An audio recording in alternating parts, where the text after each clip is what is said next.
Graduate GK वाला में आप सभी का स्वागत है। प्रीवियस ईयर प्रश्न देखने के लिए चैनल को जरूर सब्सक्राइब कीजिए। अगर वीडियो अच्छा लगता है तो लाइक कीजिए। आपका पहला प्रश्न है कि ग्रेगर मेंडल ने किस पौधे पर शोध कर आनुवंशिक सिद्धांत का प्रतिपादन दिया? मटर के पौधे पर। अगला प्रश्न है कि लिटमस किससे प्राप्त होता है? लिटमस लाइकेन से प्राप्त होता है, लाइकेन। अगला प्रश्न है कि मलेरिया के उपचार की दवा किस स्रोत से प्राप्त होता है? मलेरिया के उपचार की दवा किस स्रोत से प्राप्त होता है? सिनकोना के वृक्ष से। अगला प्रश्न है कि अफीम जो एक पादप उत्पाद है, ये किससे प्राप्त होता है? सूखे लेटेक्स से। अफीम किससे प्राप्त होता है? सूखे लेटेक्स। अगला प्रश्न है कि भोपाल में 1984 में जो गैस लीक हुआ था, गैस का नाम क्या है? भोपाल में 1984 में जो गैस लीक हुआ, उस गैस का नाम मिथाइल आइसोसाइनेट, मिथाइल आइसोसाइनेट। अगला प्रश्न है कि भैंस की मुख्य नस्लें कौन कौन सी हैं? मुर्रा, सुरती, मदवाड़ी, जाफराबादी और मेहसाना, भैंस के ये मुख्य नस्लें हैं। अगला प्रश्न है कि बकरी पर केंद्रित अनुसंधान संस्थान का स्थापना कहाँ किया गया है? उत्तर प्रदेश के मथुरा के पास मखदूम में। अगला प्रश्न है कि ईंट पर राष्ट्रीय अनुसंधान केंद्र कहाँ है? ईंट पर राष्ट्रीय अनुसंधान केंद्र जोरबीर, जो बीकानेर में स्थित है, जोरबीर। अगला प्रश्न है कि दालचीनी कहाँ से प्राप्त होता है? दालचीनी छोटे से सदाहरित वृक्ष के छाल से।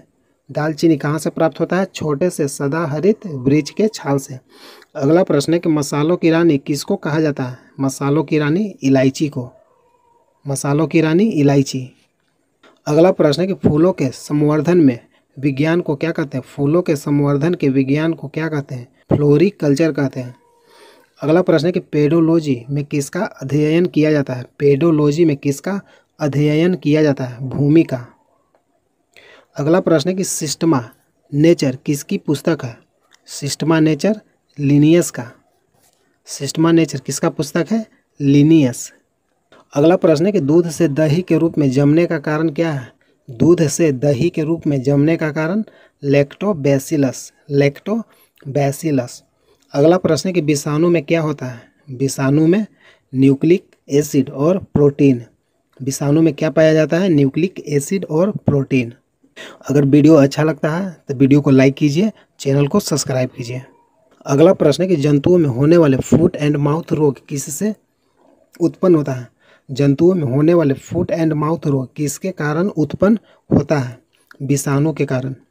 अगला प्रश्न है कि किस शैवाल से आयोडीन प्राप्त होता है? किस शैवाल से आयोडीन प्राप्त होता है? Laminaria, laminaria. अगला प्रश्न है एवोगाड्रो संख्या का मान क्या है? एवोगाड्रो संख्या का मान 6.023 गुने 10 के पावर 23, 6.023 गुने 10 के पावर 23। अगला प्रश्न है कि दाब बढ़ाने पर एक तरल का क्वथनांक का प्रकृति कैसा है? बढ़ता है। दाब बढ़ाने पर एक तरल का क्वथनांक का प्रकृति बढ़ता है। अगला प्रश्न है कि मानव रक्त में ऑक्सीजन का परिवहन कौन करता है? मानव रक्त में ऑक्सीजन का परिवहन लाल रक्त कण, जिसे आरबीसी कहते हैं, लाल रक्त कण। अगला प्रश्न है कि जल में कौन सा विटामिन घुलनशील है? जल में कौन सा विटामिन घुलनशील है? बी और सी। अगला प्रश्न है कि ध्वनि की चाल क्या है? ध्वनि की चाल 760 मील प्रति घंटा। ध्वनि की चाल कितना है? 760 मील प्रति घंटा। अगला प्रश्न है कि एल्यूमिनियम का प्रमुख अयस्क क्या है? एल्यूमिनियम का प्रमुख अयस्क बॉक्साइट, एल्युमिनियम का प्रमुख अयस्क बॉक्साइट है। अगला प्रश्न है कि प्राकृतिक मोम और लाख किससे प्राप्त किया जाता है? प्राकृतिक मोम और लाख कीड़ों के स्राव के रूप में। अगला प्रश्न है कि हमारे शरीर में आधारी उपापचय को नियंत्रित करने वाला हार्मोन कहाँ से निकलता है? हमारे शरीर में आधारी उपापचय को नियंत्रित करने वाला हार्मोन कहाँ से निकलता है? अबटू ग्रंथि से। कहाँ से निकलता है? अबटू ग्रंथि से। हेलो फ्रेंड, अब 25 जीके प्रश्न देखने वाले हैं। पहला प्रश्न है कि चकमा शरणार्थियों का संबंध किस देश से है? चकमा बांग्लादेश। चकमा कहाँ से है? बांग्लादेश से संबंधित है। अगला प्रश्न है कि सार्क, सार्क का मुख्यालय कहाँ है? सार्क का मुख्यालय काठमांडू, जो नेपाल में स्थित है। अगला प्रश्न है कि कच्चे फलों को कृत्रिम ढंग से पकाने के लिए किस गैस का प्रयोग किया जाता है? कच्चे फलों को पकाने के लिए, कच्चे फलों को कृत्रिम ढंग से पकाने के लिए किस गैस का प्रयोग किया जाता है? एसिटिलीन गैस का। अगला प्रश्न है कि विद्युत चुंबक बनाने के लिए किसका प्रयोग होता है? विद्युत चुंबक बनाने के लिए मृदु लोहा का। अगला प्रश्न है कि टी शब्द का संबंध किस खेल से है? टी शब्द का संबंध गोल्फ से है। टी शब्द का संबंध किस खेल से है? गोल्फ। अगला प्रश्न है कि बॉय स्काउटर एजेंडा पुस्तक के लेखक कौन थे? बॉय स्काउट एजेंडा पुस्तक के लेखक बेडेन पावेल। अगला प्रश्न है कि ए सेकुलर एजेंडा पुस्तक के लेखक कौन है? अरुण शौरी। अरुण शौरी। अगला प्रश्न है कि संपूर्ण संविधान कब बनकर लागू हुआ? संपूर्ण संविधान कब लागू हुआ? 26 जनवरी 1950 को। अगला प्रश्न है कि इस्पात संयंत्र की वात्या भट्टी में उत्पादित होने वाला लोहा का नाम क्या है? इस्पात संयंत्र की वात्या भट्टी में उत्पादित होने वाला लोहा का नाम ढलवा लोहा। कौन सा लोहा है? ढलवा लोहा। अगला प्रश्न है कि माइक्रोफोन का आविष्कार किसे माना जाता है? माइक्रोफोन का आविष्कार ग्राहम बेल को माना जाता है। माइक्रोफोन का आविष्कार किसने किया? Graham Bell. अगला प्रश्न है कि सांची का स्तूप जो मध्य प्रदेश में स्थित है किसने बनवाया?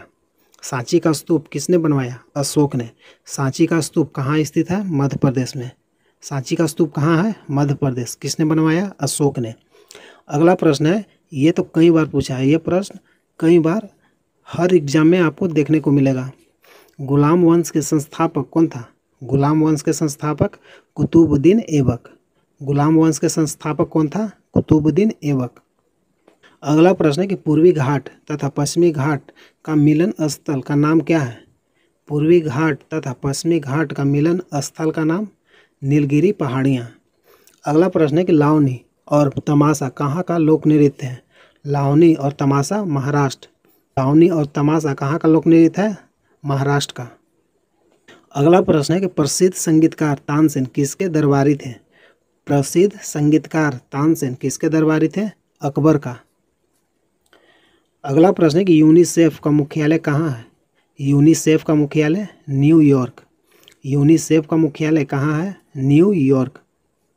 अगला प्रश्न है कि गेट का जगह WTO ने कब स्थान लिया? गेट का जगह WTO के रूप में कब स्थान लिया? 1 जनवरी 1995 को। अगला प्रश्न है कि प्रसिद्ध चीनी यात्री फाहियान ने भारत की यात्रा किसके शासनकाल में किया? चंद्रगुप्त द्वितीय के शासनकाल में। फाहियान कहाँ का रहने वाला था? फाहियान चीन का रहने वाला था। किसके शासनकाल में भारत आया? चंद्रगुप्त द्वितीय के शासनकाल में।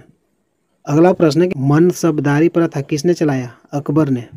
मनसबदारी प्रथा किसने चलाया? अकबर। अगला प्रश्न है कि एलोरा और एलिफेंटा में शैलकृत चैत्य किसके शासनकाल में बना था? राष्ट्रकूट। एलोरा और एलिफेंटा में शैलकृत चित्र किसके शासनकाल में बना? राष्ट्रकूट। अगला प्रश्न है कि गुरु तेग बहादुर का वध किसने करवाया था? गुरु तेग बहादुर का वध औरंगजेब ने। अगला प्रश्न है कि चीन में लाल क्रांति कब हुआ था? चीन में लाल क्रांति 1949 में। अगला प्रश्न है कि महात्मा गांधी ने करो या मरो का नारा किस आंदोलन में दिया था? महात्मा गांधी ने करो या मरो का नारा किस आंदोलन में दिया? भारत छोड़ो आंदोलन। भारत छोड़ो आंदोलन कब हुआ? 1942 में। करो या मरो का नारा किसने दिया? महात्मा गांधी। अगला प्रश्न है कि चोल वंश किस लिए प्रसिद्ध थे? चोल वंश किस लिए प्रसिद्ध थे? नौसैनिक शक्ति के लिए। अगला प्रश्न है कि विश्व का सबसे छोटा देश कौन सा है? विश्व का सबसे छोटा देश वेटिकन सिटी। विश्व का छोटा देश Vatican city. Hello friend, total मैंने 50 प्रश्न करवा दिया, 25 साइंस का, 25 जीके का। अगर वीडियो अच्छा लगता है तो लाइक कीजिए। यहाँ तक वीडियो देखने के लिए धन्यवाद। जय हिंद, जय भारत।